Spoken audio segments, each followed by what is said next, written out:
Muy buenas tardes, vamos a iniciar el desarrollo de nuestra clase, corresponde a la fecha 4 de diciembre. Hoy vamos a estar hablando sobre la parte de casos prácticos, casos demostrativos en este caso, ¿verdad? Sobre el ciclo, ¿verdad? En sí, y vamos a arrancar desde la apertura en este caso. La apertura de una unipersonal, que en este caso es lo que nos compete a nosotros en esta disciplina.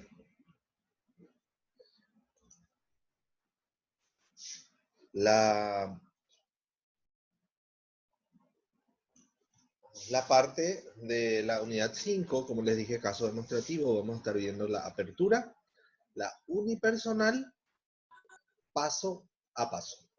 Eso es lo que nosotros vamos a estar viendo ahora. En el caso demostrativo, la última unidad, lo que nosotros vamos a ver es, en este caso, ¿verdad?, la apertura en sí de una organización. La unipersonal, específicamente hablando, que es aquella que nos compete a nosotros dentro de la disciplina de Seminario Contable 1. Hoy vamos a estar viendo todo lo que tenga que ver con la parte de la SET, la Subsecretaría de Estado de Tributación. La próxima clase vamos a tocar, por decirles, el Instituto de Previsión Social. Después tocamos, por ejemplo, Municipalidad, Industria y Comercio, ¿verdad? Y con eso vamos a ir, en este caso, ahora con el Ministerio de Trabajo, Empleo y Seguridad Social, cerrando lo que es, en este caso, la parte de casos demostrativos. Yo les voy a estar indicando en las clases virtuales cuáles son los procesos, qué representan, qué se pide ahí, cómo se pide, ¿verdad? Lo único que nosotros no vamos a hacer ahora con relación a la clase presencial es que no vamos a estar llenando esos comprobantes nada más. Solamente eso. ¿Verdad? Después el resto, todo lo que yo les estoy pasando acá es lo mismo que ustedes van a poder, en este caso, ¿verdad?, tener como conocimiento, como base en cuanto a la apertura en sí de este tipo de organización. Bueno, como primera parte vamos a estar hablando del eje principal, del eje central, que en este caso es el Ministerio de Hacienda. Recién estaba mencionando la Subsecretaría de Estado de Tributación. La Subsecretaría de Estado de Tributación es una dependencia nada más del Ministerio de Hacienda. Por esa razón es que vamos a empezar hablando, ¿verdad?, sobre el eje principal. ¿Cuál es el eje principal? Es el Ministerio de Hacienda en este caso, ¿verdad? Bueno, entonces, ¿qué es el Ministerio de Hacienda? Nos dice que es un organismo técnico del Estado paraguayo dependiente del Poder Ejecutivo. Es el principal responsable de la gestión de la política fiscal y además, en este caso, ¿verdad?, que además trata también de temas afines a las finanzas públicas del país, ¿verdad? Entonces eso viene a ser el ministerio, viene a ser un organismo técnico del Estado, ¿verdad?, paraguayo, que depende directamente del Poder Ejecutivo. El Poder Ejecutivo es el presidente de la República. Y nos dice también de que este ministerio es el encargado principal de toda la política fiscal y la parte de finanzas del país, ¿verdad? O sea que Hacienda es el encargado de ver de dónde se saca la plata y cómo o a dónde se destina esa plata que tenemos. Esa es la función principal del Ministerio de Hacienda. Organización de este ministerio. ¿Cómo está organizado este ministerio? Y nos dice que este ministerio posee 3 viceministerios, ¿verdad?, cuyas funciones son: primero tenemos la Subsecretaría de Estado de Administración Financiera. ¿De qué se encarga? ¿Qué hace? Nos dice que es la encargada de la administración del Tesoro Nacional y su sistema de pagos, la formulación y control del presupuesto público, la gestión, la registración y control de la deuda pública, así como la administración del sistema de jubilaciones y pensiones del Estado, entre otras funciones. Cuando estamos hablando, por ejemplo, de la administración financiera, recuerden que la parte financiera tiene que ver netamente con la parte monetaria. Entonces, Esta sección, esta subsecretaría, es la encargada en este caso de velar, de administrar el paquete del Tesoro Nacional. Y el Tesoro Nacional viene a ser en este caso, ¿verdad? El paquete eh, ingresos, de ingresos que percibe el Estado. ¿Y a dónde son destinados estos recursos? Eso es lo que quiere saber. ¿De dónde sacamos la plata y a dónde destinamos esa plata? Por eso habla, por ejemplo, control del presupuesto público. El presupuesto público es, en este caso, ¿verdad? Eh, el presupuesto general de la nación, que se tiene que estudiar, en este caso, ¿verdad? Cada año, que generalmente se hace octubre, noviembre, ¿verdad? Diciembre, en donde ya se van aprobando los montos o los movimientos que se van a estar realizando en el siguiente periodo. Entonces, eso es en cuanto al presupuesto. Tenemos también la parte de la deuda pública.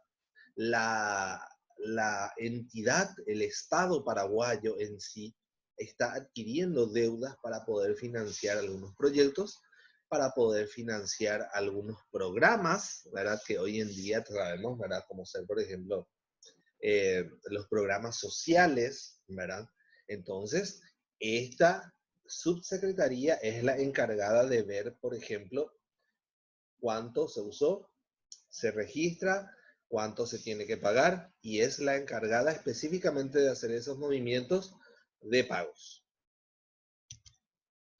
Siguiendo con la parte de la organización del Ministerio de Hacienda, tenemos en segundo punto, en segundo orden, tenemos a la Subsecretaría de Estado de Tributación, más conocido como la SET en este caso, que es la encargada del establecimiento de las normas y sistemas para la administración de los impuestos fiscales, en lo correspondiente a su liquidación, fiscalización, determinación, recaudación, cobranzas, aplicación de sanciones y demás disposiciones que la ley lo autoriza.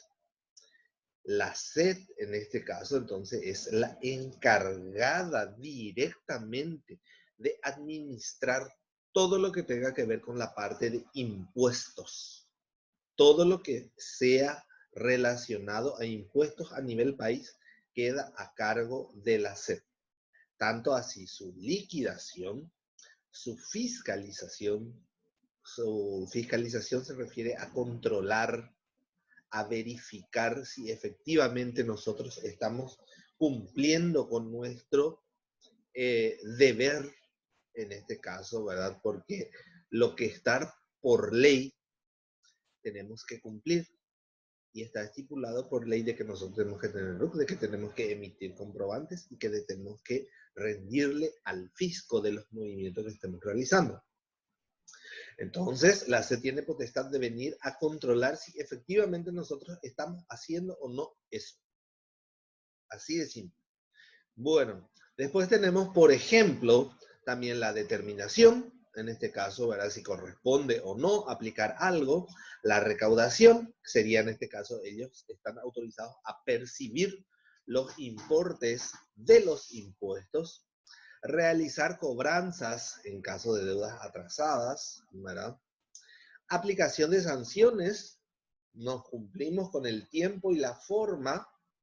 La SED nos aplica multa directamente de 50.000 guaraníes por no presentar en tiempo en forma. Tenemos algunas obligaciones que pagarle al fisco, no pagamos en la fecha estipulada, el fisco nos aplica moras, intereses y demás disposiciones que la ley lo autoriza, ¿verdad? Que eso también de repente se puede ver, por ejemplo, cierres, cancelación, embargos, que puede darse en algunos casos, ¿verdad? Remates, liquidaciones, dependiendo de la naturaleza en este caso, ¿verdad? Eso es en cuanto al segundo punto o a la segunda parte de la organización del ministerio. Y en la tercera tenemos la Subsecretaría de Estado de Economía, que tiene a su cargo la formulación de la política fiscal del país, así como el manejo de las relaciones con las empresas públicas e instituciones financieras del Estado y organismos internacionales en los asuntos que competen al Ministerio de Hacienda. También interviene en la formulación y negociación de acuerdos económicos bilaterales y multilaterales en general. Bueno, entonces el tercer punto, en este caso, habla de la clasificación, que es la Subsecretaría de Estado de Economía, que en este caso se encarga netamente de la política fiscal del país y los acuerdos, manejos de relaciones y acuerdos a nivel nacional, internacional, en su formato bilateral o multilateral, dice. Entonces, estos son los tres organismos, en este caso, o las tres divisiones que tiene el Ministerio de Hacienda actualmente. Ahora vamos a abocarnos a lo que realmente nos interesa a nosotros, que es en cuanto a la parte de apertura de la unipersonal, y vamos a abocarnos directamente a lo que es la SED, que es a donde nosotros vamos a direccionar y es a donde nosotros vamos a recurrir para poder formalizar nuestra organización, porque eso es lo que se busca, formalizar, formalizando el país es el lema de la SED en este caso, ¿verdad?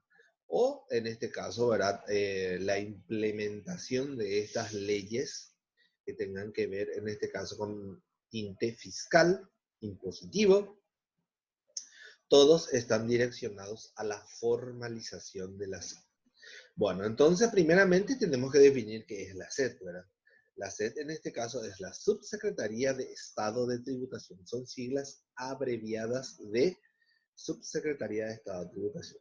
¿Cuáles son las funciones de la SED en este caso?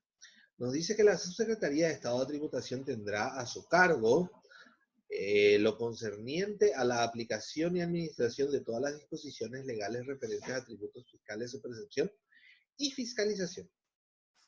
Planificar y organizar la estructura administrativa de la institución, definir un esquema operativo y funcional eficiente, ¿verdad? Que se base a procedimientos sencillos, flexibles, dinámicos, evaluando permanentemente su funcionamiento para establecer y proponer medidas correctivas y ajustar que la hagan más eficiente, ¿verdad?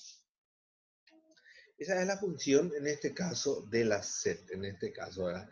Entonces tiene a su cargo todo lo que tenga que ver con la parte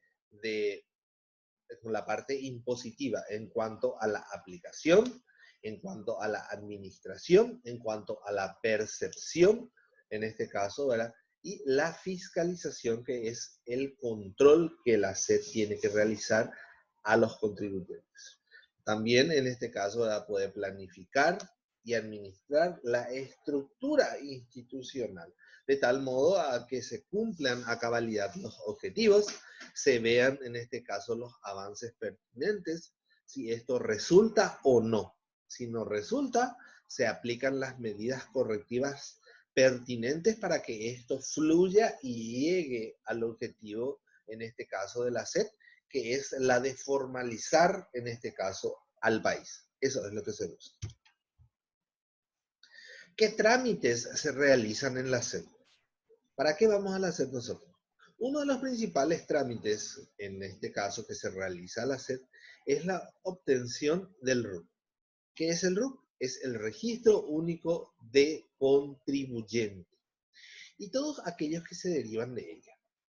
Nosotros lo primero que sí o sí solicitamos a la SED cuando vamos a emprender un negocio o vamos a formalizar una actividad que vayamos a realizar, en este caso, ¿verdad? Si nosotros vamos a formalizarlo, lo primero que hacemos es solicitar el RUC a la SED.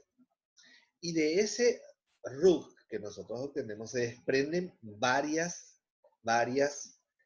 situaciones también que pueden acarrear realizar trámites dentro de esa institución. Pero lo esencial e indispensable es la obtención del RUC y es lo que se pide ahí. El resto ya es, en este caso, ¿verdad? Derivado del RUC. ¿Estamos? Entonces, por eso coloco todo aquellos que derivan de ella. Porque lo esencial y lo que se solicita ahí es el RUC.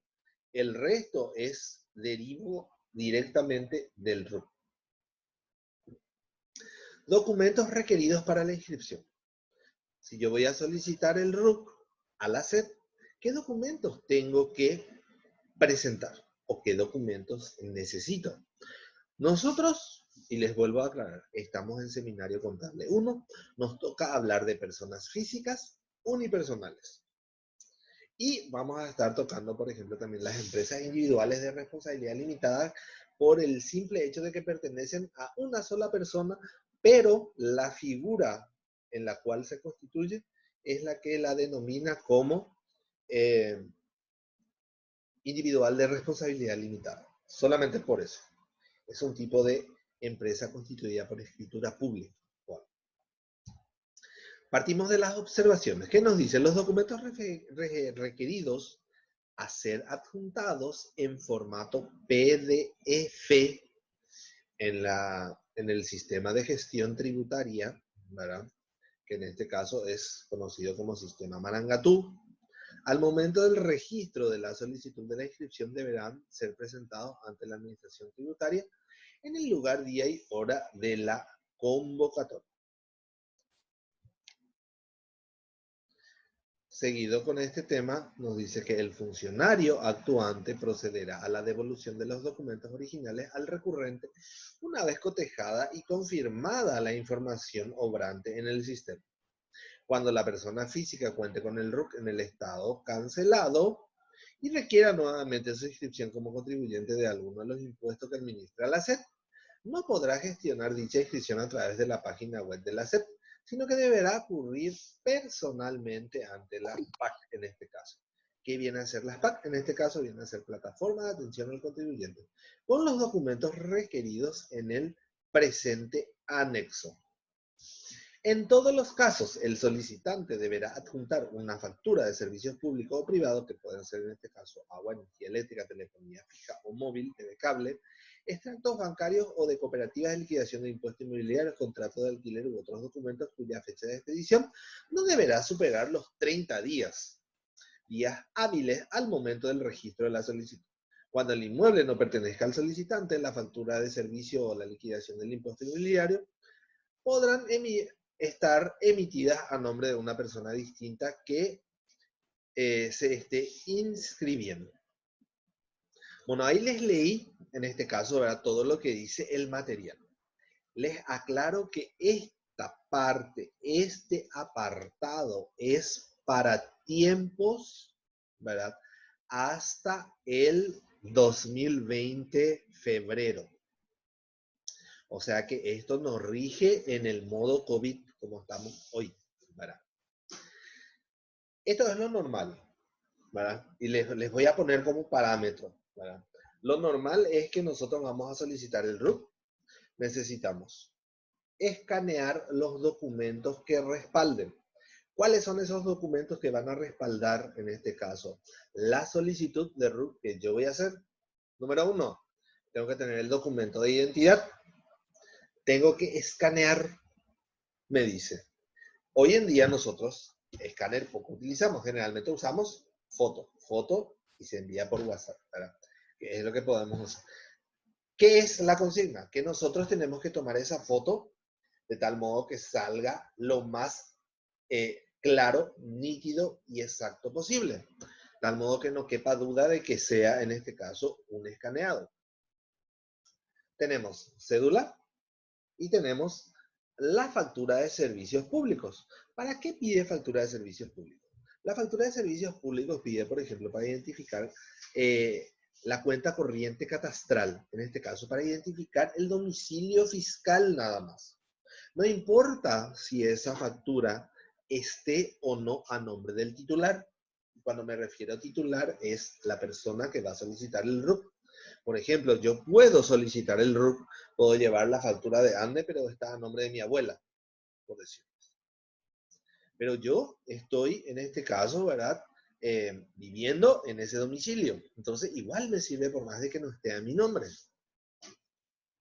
Otro dato que se tiene que tener muy presente, en este caso, es, ¿verdad?, que esa factura que yo voy a presentar no tiene que superar los 30 días hábiles de la fecha de vencimiento. Caso contrario, mi solicitud va a ser rechazada.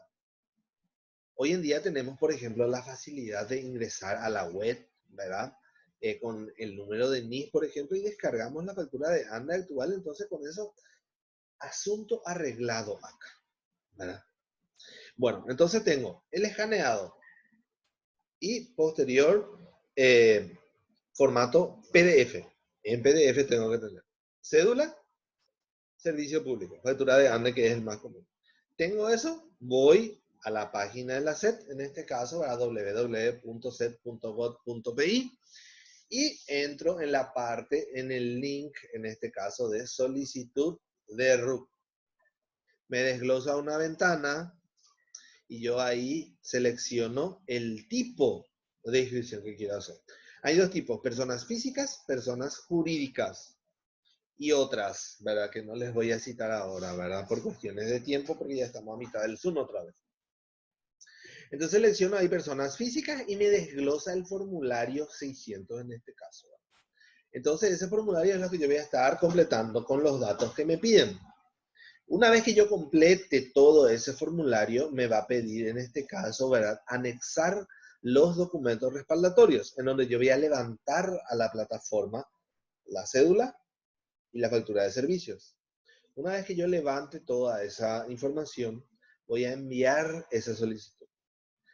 Y me emite un mensaje a la SET en donde me dice que la solicitud ha sido presentada exitosamente y que la SET analizará los documentos y la solicitud presentada y que se pondrá en contacto con usted en el plazo no mayor de 3 días hábiles. Entonces ahí la SET se pronuncia si tu solicitud en este caso fue aprobada o rechazada. Si fue rechazada, te indica la razón del por qué y automáticamente se vuelve a ingresar una nueva declaración. Si te dice que está verificado, y decir que ya está aprobado, entonces se te convoca en este caso, ¿verdad?, a una charla informativa, ¿verdad?, y a que se acerque personalmente con los documentos para que puedan, en este caso, terminar el proceso de inscripción, en este caso, donde es la verificación de que efectivamente los documentos que se presentó sean los legales y los reales, y se procede a la solicitud de la clave de acceso confidencial. Y con ese termina el proceso de RUC. Eso es hasta febrero del año 2020, ¿verdad? Cuando el COVID no existía todavía. Bueno, ahora vamos al modo COVID. ¿Cómo es hoy? ¿Cómo es ahora? Y hasta donde dure el COVID va a ser así. Todo el proceso igual, similar. ¿Dónde cambia? Cambia en el momento en que tu solicitud es aprobada y lo que vos tenés que hacer es imprimir tu solicitud, firmar esa solicitud de RUC, agregarle el formulario de solicitud de clave de acceso y en la manifestación de voluntad, que es el formulario 700 y el formulario 150, si es que no me recuerdo. Entonces, esos formularios firmados, nosotros agregamos, ¿verdad?, a la solicitud, más copia de cédula, metemos en un sobre, cerramos y vamos a las PAC, en este caso, a depositar el sobre. Nosotros acá en la ciudad de Ica tenemos enfrente la iglesia, la SED, en este caso una oficina regional, en donde perfectamente vamos a depositar ahí el sobre y ellos, en este caso, una vez cerrado el horario o al día siguiente empiezan a hacer el proceso, el protocolo de desinfección de todos los documentos y empezamos a procesar y ya tenemos el RUC. Eso es lo que se hace. Ese es hoy en día al modo COVID. No nos vamos más a hacer ese proceso. Firmamos todos los documentos, metemos un sobre y entregamos a las partes. Esa es la forma de obtener el RUC. Acá tenemos un esquema, por ejemplo, de personas físicas y qué documentos generales. Personas físicas, empresa individual de responsabilidad limitada, condominios, sucesiones indivisas, cédula de identidad o pasaporte vigente de la persona física o el representante legal en caso de condominios, sucesiones indivisas. Documentos específicos. Para una empresa individual de responsabilidad limitada, la escritura de constitución que tiene que ser redactada por escribanía e inscrita en el registro público de comercio. Sí o sí, eso se le agrega a más de la cédula. Corredores de cambio de divisa, autorización del BCP. Si estamos hablando de condominios, documentos que acrediten la existencia del condominio, cédula de identidad de los condominios, en este caso también, sucesiones indivisas, original, autenticada al Poder Judicial, resolución declaratoria de herederos, cédula de identidad de los sucesores, personas físicas extranjeras, documento de identidad o pasaporte, en este caso carnet de migración, ignición de impuestos a la renta de servicios de carácter personal, sí que es la manifestación de ingresos, ¿verdad? Que sería en este caso, ¿verdad?, la parte de eh,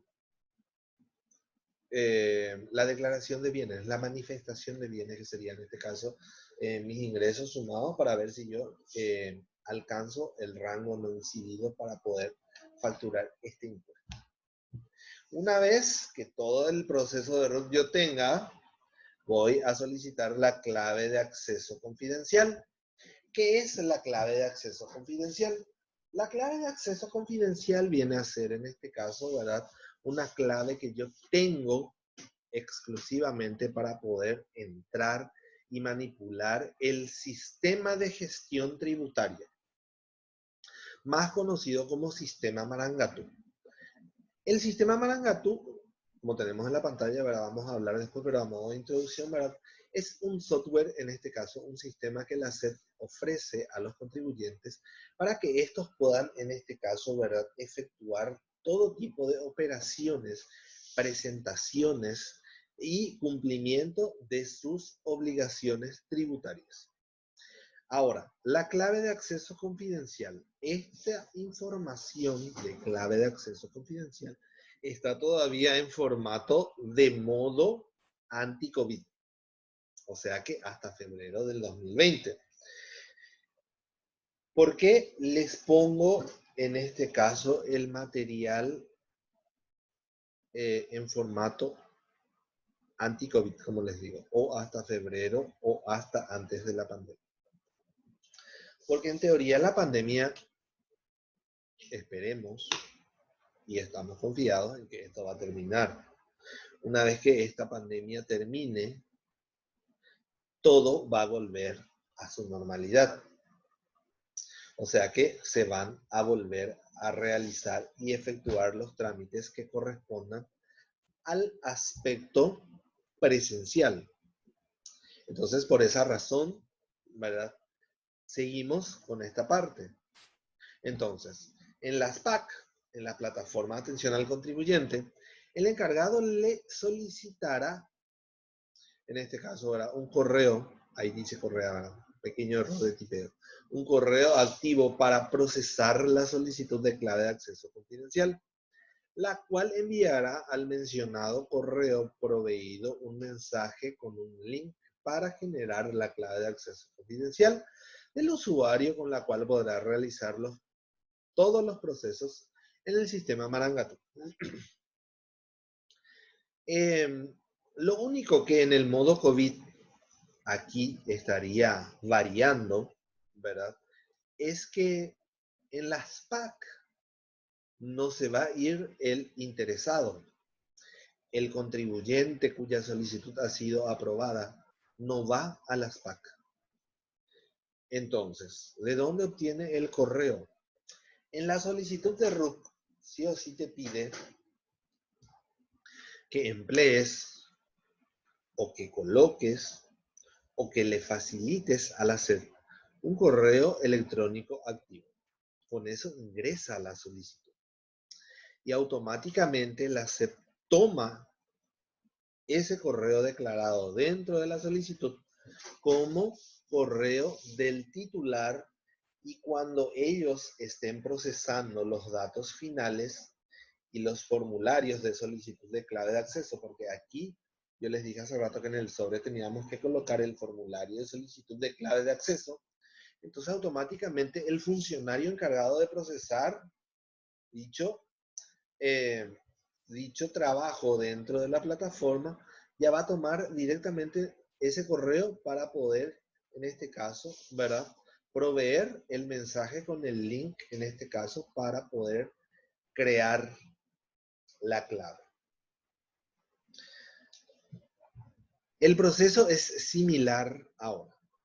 Como les dije, simplemente el titular no se acerca a la plataforma, pero te llega el correo de la SED con datos de nuevo usuario, te dice el mensaje. Y te empieza a escribir un texto sobre toda la política, explicándote qué es y cómo tenés que generar tu clave de acceso. Y abajo te dice crear clave de acceso, que es el link que está manifestando aquí.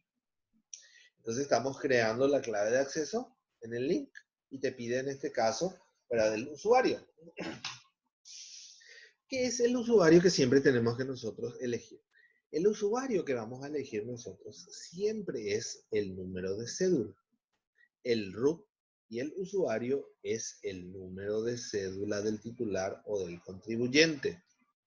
Entonces, con eso nosotros automáticamente vamos a poder efectuar el proceso de realización de la clave de acceso confidencial. Nosotros, ¿verdad?, vamos a incluir o vamos a colocar en la parte de usuario mi número de cédula. Y abajo dice colocar la clave. En la clave yo tengo que colocar los caracteres que yo personalmente tengo que manejar, porque eso es como un PIN de una tarjeta o como el PIN, en este caso, de tu cuenta bancaria, en donde vos tenés que manejar y todo lo que se haga a través de esa cuenta que vos tenés como PIN personal, nadie se hace responsable más que usted, nada más que el titular.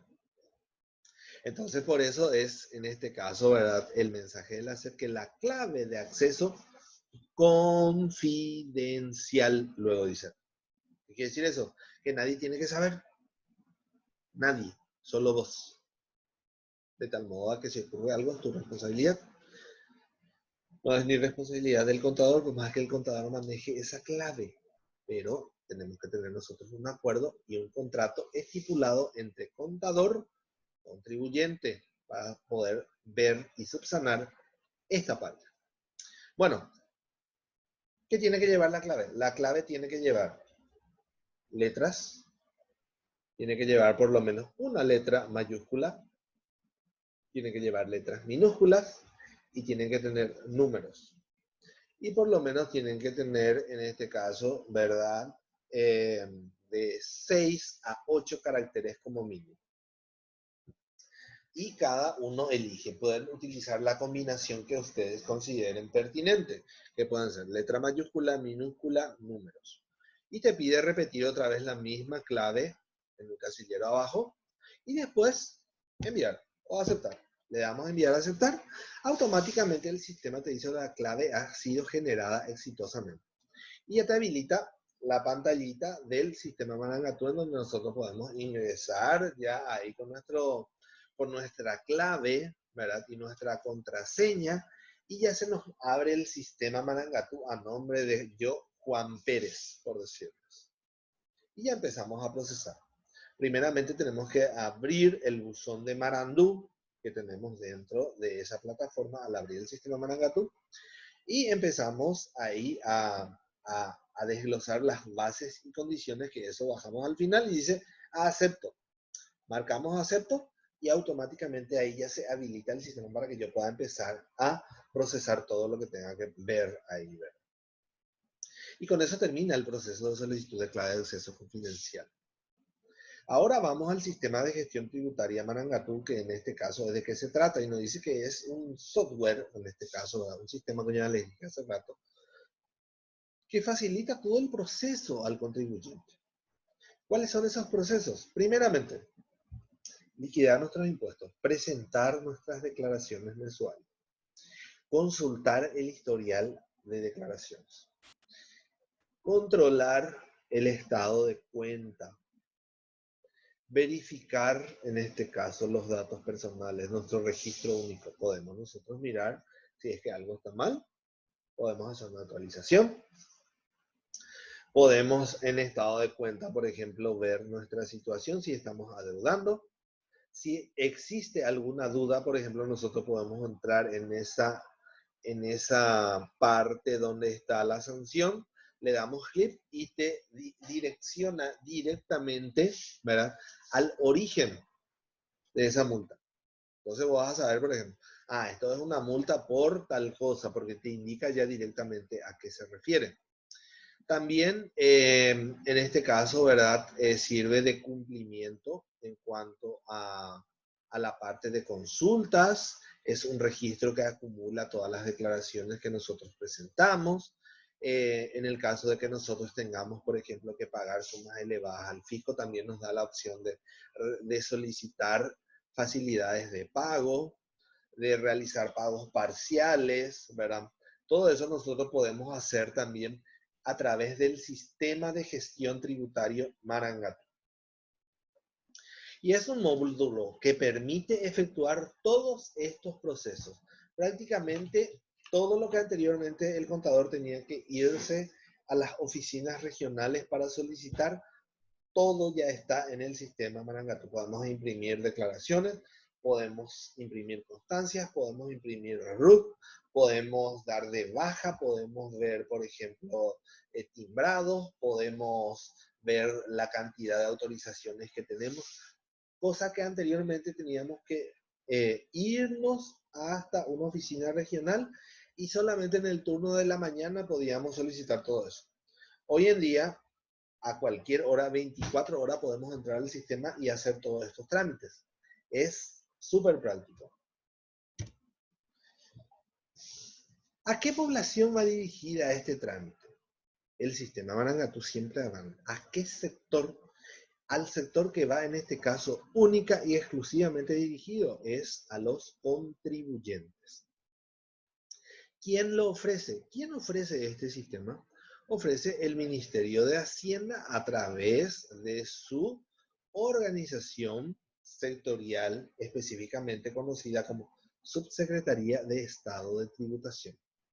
Que si nosotros queremos entrar, por ejemplo, directamente en el link, tenemos ahí el enlace, que es marangatu.set.gov.pi/ESET en este caso, ¿verdad? Entonces, ahí directamente, si yo le doy clic, automáticamente me abre la página del sistema Marangatu.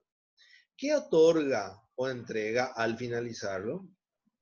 Ahí obtenemos el RUT, tenemos cuenta corriente, tenemos timbrado de documentos, declaración jurada, pago de impuestos, cumplimiento tributario, etcétera. Es todo lo que ya les cité anteriormente. ¿Dónde se realiza? ¿Dónde está la oficina principal de la subsecretaría? Está sobre Yegros, esquina Mariscal López y 15 sucursales en el país. Dentro de estas 15 sucursales tenemos una acá en la ciudadita, que es la regional. ¿Cómo se realizan esos trámites? Necesitamos simplemente internet. ¿A qué correo puedo consultar sugerencias, consulta y timbrado @.set.com.pe? ¿A qué teléfono? El call center es el 021-417-7000. La cobertura, esas son las oficinas regionales que están. El tipo de servicio en este caso es para la gestión y pago de tributos. Para eso exclusivamente sirve. Bueno, ahora vamos a ver el tema o la parte de pago electrónico de impuestos. Nosotros ya generamos todos los impuestos, nos inscribimos a la SEP, ya tenemos el sistema de Marangatu, ya liquidamos todo, pero ahora tenemos que hacer el pago, porque sale cifras a pagar. ¿Cómo se hace el pago? A través del pago electrónico de impuestos. ¿Qué es el pago electrónico de impuestos? Nos dice que consistente en el proceso por el cual el contribuyente realiza electrónicamente pago de sus tributos a través de una transferencia de fondos de sus cuentas. En este caso, requisitos, en este caso, tener usuario y clave de acceso al sistema de gestión tributaria Marangatu, que en este caso ya tenemos nosotros, o sea, tenemos. Después tenés que tener, en este caso, usuario y clave de acceso al sitio web del banco, la famosa banca web, en este caso. Eso tenemos que tener también. Y lo más importante y lo necesario y lo indispensable es la disponibilidad en la cuenta corriente bancaria. Tenemos que tener fondos para poder realizar el pago. Si no tenemos fondos, no podemos hacer nada. Bueno, en este caso, ¿cómo se realiza?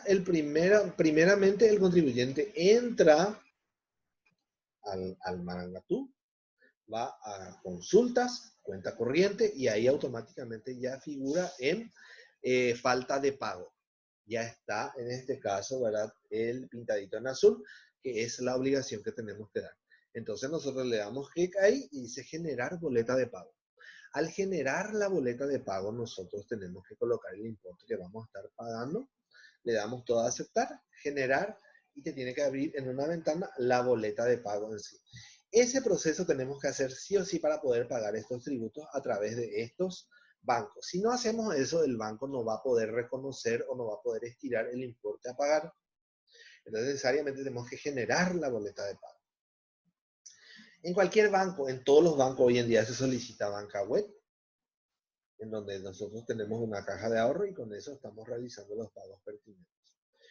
Una vez que yo tenga la boleta de pago, entro a mi banca web, elijo la opción de pagos de impuestos y completo con el RUC y la fecha de nacimiento y ahí automáticamente le doy consulta y el sistema ya me estira el número de boleta de pago y le doy generar o pagar, ingreso mi clave, pagado. Esa es la forma más rápida hoy en día de trabajar con el tema de la banca web también. Entonces, con esto damos por finalizado nuestra clase de hoy, apertura SET, generación de obligaciones y pagos electrónicos. Espero que les haya servido bastante, ¿verdad? Esto es esencial para el desarrollo de la actividad profesional el día de mañana y para los que ya están ejerciendo de una u otra forma, es prácticamente un pequeño